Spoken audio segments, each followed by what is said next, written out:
тому уже давали срыв, елки.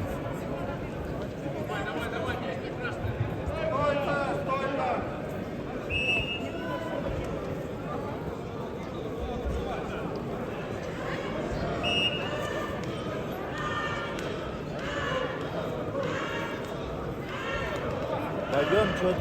О! Пойдем. А что ты хочешь?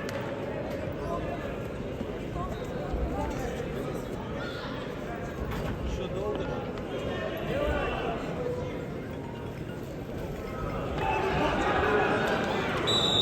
Алло. Да, привет. Да?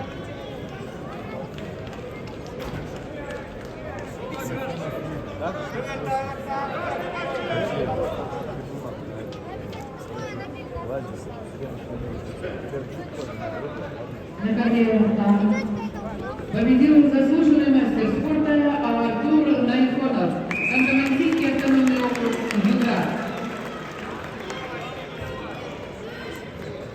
На ковре Б победу одержал Давид Паев, Россия. Приглашается спортсменки весовой категории до 72 килограммов, 1/4 финала. Ксения Самойлова, Нурзат Шуртаева.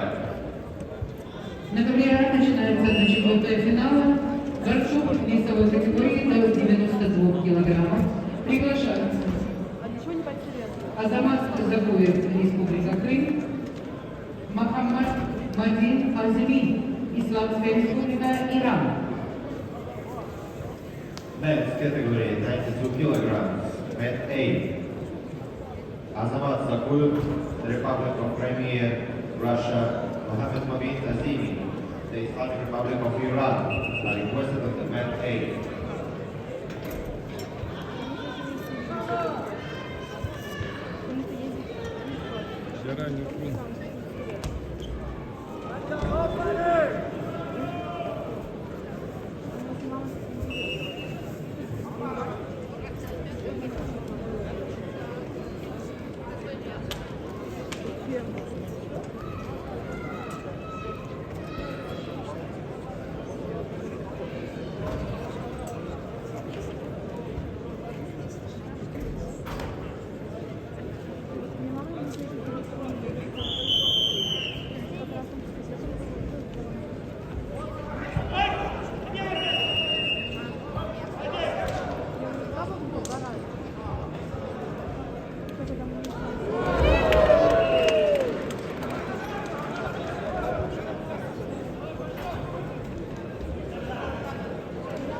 На конвенции победил Амар Зиаудинов, Республика Дагестан.